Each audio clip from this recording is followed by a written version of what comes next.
Hello dear students इस particular lecture में मैं आपको करवाऊंगा मोशनल ईएमएफ। तो बच्चों, मोशनल ईएमएफ के बारे में समझने से पहले मैं आपको थोड़ा सा Faraday law of electromagnetic induction बताना चाहूँगा। तो फैराडे ने क्या कहा कि जब भी मैग्नेटिक फ्लक्स कॉइल के साथ लिंक होगा और चेंज होगा तो इंड्यूस्ड ईएमएफ बनेगी। तो बच्चों, इंड्यूस्ड ईएमएफ का जो फार्मूला है वहाँ से हम चलते हैं। तो induced EMF is equal to minus d∅ में dt। ये फार्मूला है आपके पास। यहाँ पे E क्या है आपके पास, इंड्यूस्ड ईएमएफ, और फाई क्या है आपके पास, मैग्नेटिक फ्लक्स। तो जब भी मैग्नेटिक फ्लक्स सर्किट के साथ लिंक होगा और चेंज होगा तो क्या होगा बेटे, इंड्यूस्ड ईएमएफ प्रोड्यूस होगी। ये जो फ्लक्स है आपके पास इसको बोलते हैं मैग्नेटिक फ्लक्स। तो बच्चों यहाँ पे हम थोड़ा सा इसको और आगे लिखेंगे तो dy/dt फ्लक्स की डेफिनेशन VA cos थीटा। तो बच्चों यहाँ से हमें वेरियस मेथड पता चलेंगे कि इंड्यूस्ड ईएमएफ हम कौन कौन से मेथड से बना सकते हैं। तो इंड्यूस्ड ईएमएफ प्रोड्यूस करने के लिए यदि हम चाहें तो मैग्नेटिक फील्ड को वेरी कर लें बेटे टाइम के साथ, और एरिया और ओरिएंटेशन को कांस्टेंट रख लें, या फिर बेटे हम यहाँ पे एरिया को वेरी कर लें और आपके मैग्नेटिक फील्ड और थीटा को कांस्टेंट रख लें, या फिर ओरिएंटेशन को आप चेंज कर दो। तो ये वेरियस मेथड है जिनकी हेल्प से हम इंड्यूस्ड ईएमएफ प्रोड्यूस कर सकते हैं। तो यहाँ पे हम सीखेंगे बेटे कि यदि हम मैग्नेटिक फील्ड B को कांस्टेंट रखें और थीटा को 0 डिग्री, ओके बेटे, यानी कि एरिया वेक्टर और मैग्नेटिक फील्ड के बीच में जो एंगल है उसको हम 0 डिग्री रखें, तो हम एरिया को वेरी करें तो इससे भी हम क्या बना सकते हैं, इंड्यूस्ड ईएमएफ। इससे भी हमारे पास इंड्यूस्ड ईएमएफ जो है वो प्रोड्यूस की जा सकती है। तो इसी पर्टिकुलर क्वेश्चन को हम यहाँ पे समझने की कोशिश करेंगे। तो बच्चों, हमारे पास ये एक रेक्टेंगुलर स्ट्रिप है, ठीक है, PQRS। ये रेक्टेंगुलर स्ट्रिप हमारे पास क्या है, PQRS। ये पॉइंट बच्चों P है। PQRS क्या है हमारे पास, एक रेक्टेंगुलर स्ट्रिप है, और इस स्ट्रिप के ऊपर ये जो PQ आपका कंडक्टर है ये मूवेबल है बेटे। इसको हम इसके ऊपर रन कर सकते हैं, ठीक है। इस फ्रेम के ऊपर क्या कर सकते हैं बच्चों, इसको हम रन कर सकते हैं। यहाँ P से Q तक हम इसको रन कर सकते हैं। कैसे रन कर सकते हैं, जैसे ये हमारे पास मान लो PQ को रिप्रेजेंट कर रहा है तो इसको हम ऐसे स्लाइड कर सकते हैं, और यहाँ पे हम ये मान लेते हैं कि जो फ्रिक्शन है वो नेग्लिजिबल है। तो अब ये डायरेक्शन किसकी आ गई, वेलोसिटी B। तो इस PQ कंडक्टर को हम कांस्टेंट वेलोसिटी B से मूव करते हैं, ठीक है, P से लेकर S तक, राइट। तो ये मान लें हम कि किसी टाइम पे RQ के बीच की दूरी x है, और ये तो बच्चों आपको पता है RS = L।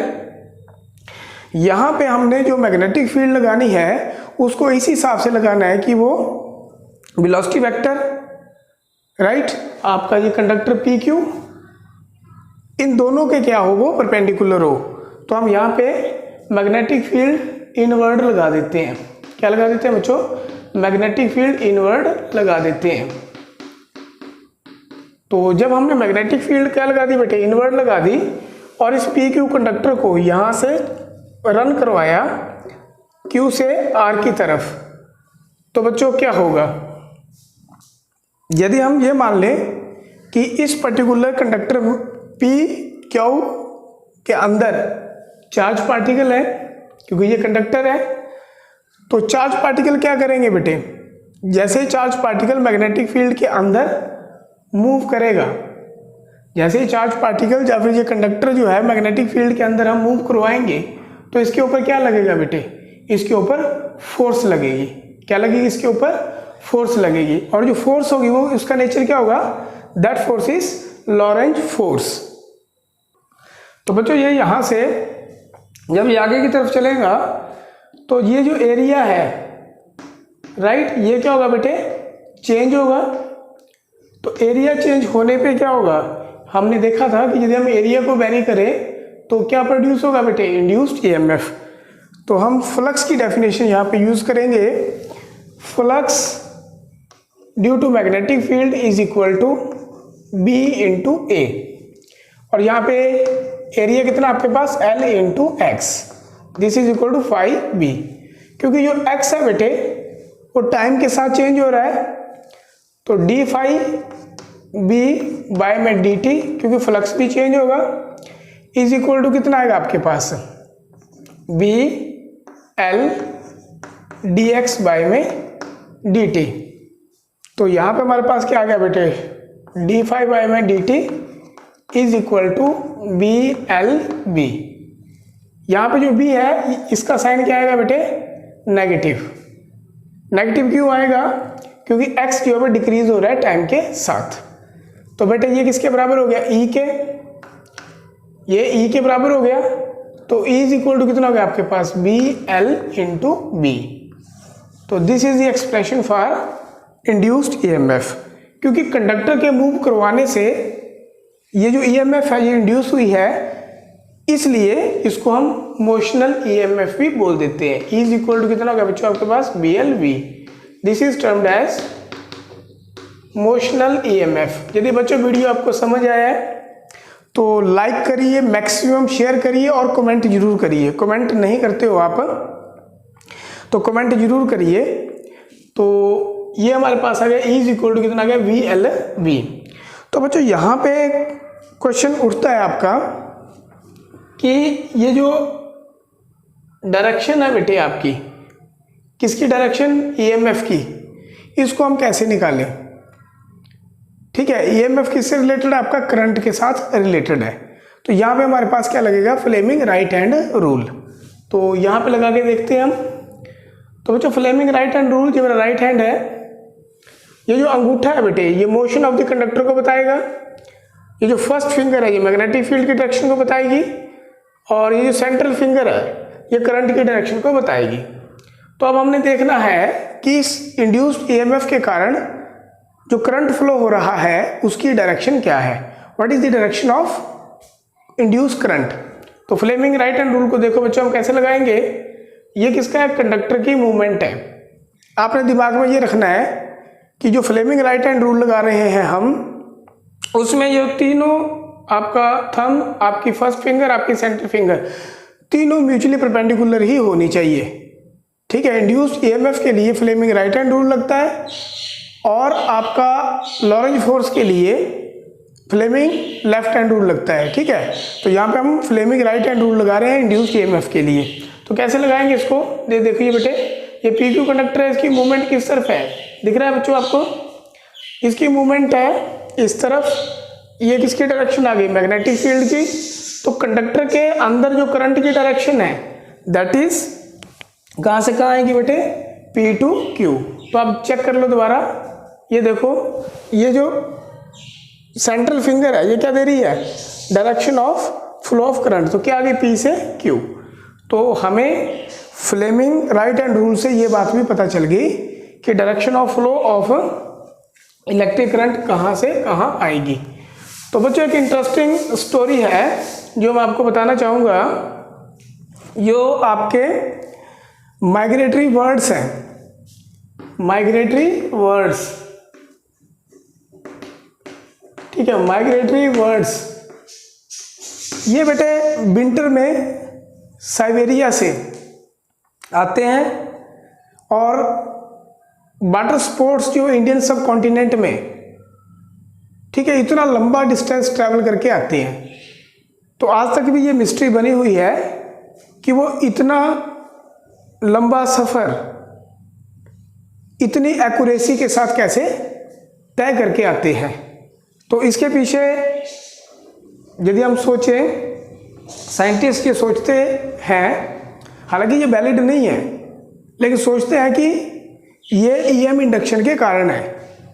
ठीक है, अब ईएम इंडक्शन के कारण ऐसा क्यों है, क्योंकि जैसे ही वो वर्ड बेटे फ्लाई करेंगे तो अर्थ की मैग्नेटिक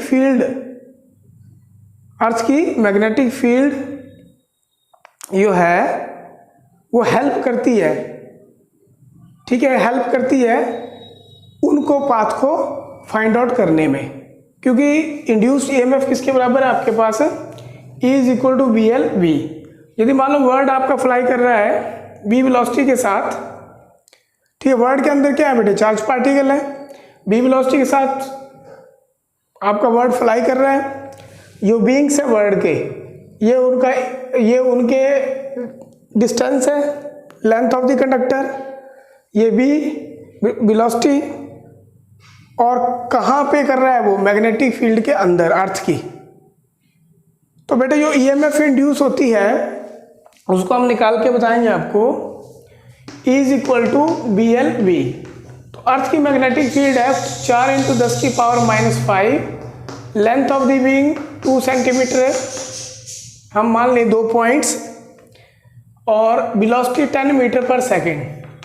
तो बेटे ये आपके पास आएगा 8 माइक्रो वोल्ट। तो जो ईएमएफ इंड्यूस्ड है वो 8 micro volt.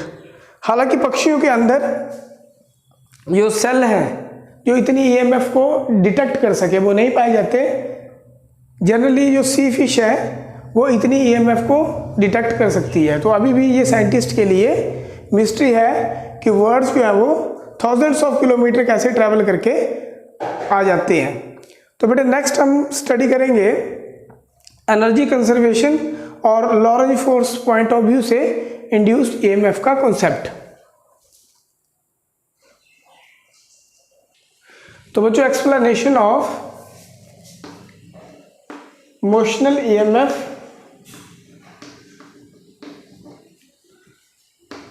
In terms of Lorentz force. तो यहाँ पे बेटे हमने जो फार्मूला निकाला था पहले, E is equal to V L V, इसी फार्मूले को हम निकालेंगे यूजिंग लॉरेंज फोर्स। तो बच्चों ये आपके पास सेम रेक्टेंगुलर कंडक्टर है PQRS, और किसी टाइम पे x दूरी है R और Q के बीच, और मैग्नेटिक फील्ड आपकी इनवर्ड डायरेक्शन में दिखाई गई है perpendicular to the plane containing velocity vector v। तो बच्चों हम ये मान लेते हैं कि जो PQ कंडक्टर है ये बहुत सारे चार्जेस से मिलके बना है। तो किसी टाइम पे हम यहाँ पे मान लेते हैं कि ये Q चार्ज है जो कि v वेलोसिटी के साथ मूव कर रहा है in a direction perpendicular to magnetic field. तो बच्चों जब भी कोई चार्ज पार्टिकल मैग्नेटिक फील्ड की परपेंडिकुलर डायरेक्शन में फ्लो करता है तो उसके ऊपर लॉरेंज फोर्स लगती है। तो लॉरेंज फोर्स उसके ऊपर लगती है, और लॉरेंज फोर्स क्या होती है, F इज इक्वल टू क्या हो, B क्रॉस B। सब बच्चों को पता है। तो ये जो फोर्स लगेगी लॉरेंज फोर्स बेटे इसके ऊपर, ठीक है, इसको हम देखेंगे, इसको हम चेक करेंगे कि इससे इंड्यूस्ड ईएमएफ आपकी कैसे बनती है। तो बच्चों इस पर्टिकुलर चार्ज के ऊपर क्या लगेगी, फोर्स लगेगी, और जितने भी इसके अंदर कंडक्टर के अंदर चार्जेस हैं उन सब के ऊपर क्या लगेगी, अल्टीमेटली लॉरेंज फोर्स लगेगी, ठीक है। तो लॉरेंज फोर्स लगने के कारण जो चार्ज है वो P से लेकर Q तक क्या करेगा बेटे, फ्लो करेगा। तो work done equal to force into displacement, और फोर्स कितना आपके पास QVV इनटू L। तो dW पाई में L is equal to QVV। तो बेटे वर्क डन पर यूनिट,